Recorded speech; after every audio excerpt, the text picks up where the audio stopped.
Nah, berdasarkan investigasi sementara LBH Padang, penyiksaan dilakukan polisi terhadap 6 orang anak dan 2 orang dewasa sekitar usia 18 tahun hingga menyebabkan luka-luka.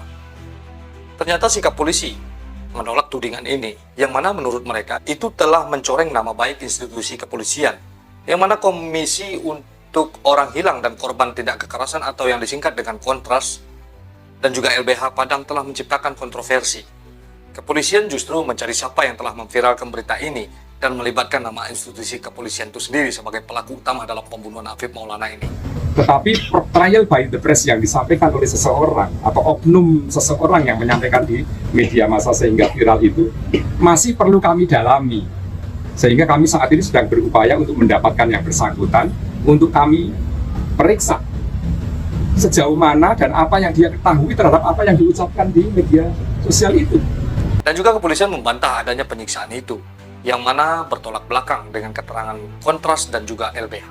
Jadi memang situasinya saat itu mereka berkonvoy dan mereka banyak rombongan begitu ya. Kami waktu itu bertanya sekitar berapa motor gitu. Jadi sekitar 30 motor dan sebanyak itu. Lalu kemudian kami juga mendapatkan informasi dari penyidikan tim sabara saat itu yang bertugas juga sekitar 30 orang begitu.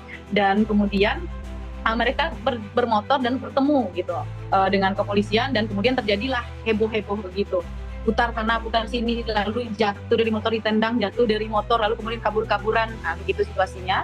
Inspektur Jenderal Suharyono membantah dugaan penyiksaan yang dilakukan anggota Sabara terhadap Afif Maulana. Ia mengatakan dari keterangan saksi yang memboncengi Afif, bocah itu diduga terjun ke sungai saat polisi mengamankan aksi tawuran. Hanya sebelum terjadi peristiwa siang pukul 11.55 saat penemuan mayat di bawah jembatan Kuranji, wilayah Polresta Padang, itu sebelumnya, ini berdasarkan kesaksian dari saudara Aditya yang memboncengkan almarhum Afif Maulana, itu diajaklah masuk ke sungai untuk mengamankan kejaran polisi. Masuk ke sungai ini sudah ada kesaksian dari Aditya bahwa memang almarhum Afif Maulana itu berencana akan masuk ke sungai, mencoba ke sungai. Dalam kasus kematian Afif Maulana, terdapat beberapa saksi mata yang memberikan keterangan. Beberapa di antaranya adalah 5 anak seusia Afif dan seorang pemuda berusia 18 tahun yang terakhir kali bertemu korban di lokasi penemuan mayat. Aduh, bangun cepat di belakang, Pak. Elek ya, Pak. Tu di bekas sudah, Pak. Jadi kipu kelek kau sampai si Pak itu Afif Pak anda, Pak. Cepat je, turi Pak, si Pak pun tak belum ke Pak. Langsung turi Pak. Dia jumatan janji, Pak. Iya. Pas dikira tengah di pari Pak, tu sempat Alfir ngecek kembali Pak sebelum kejadian itu Pak. Jatuh tu ya. Sempat dia jatuhan Pak.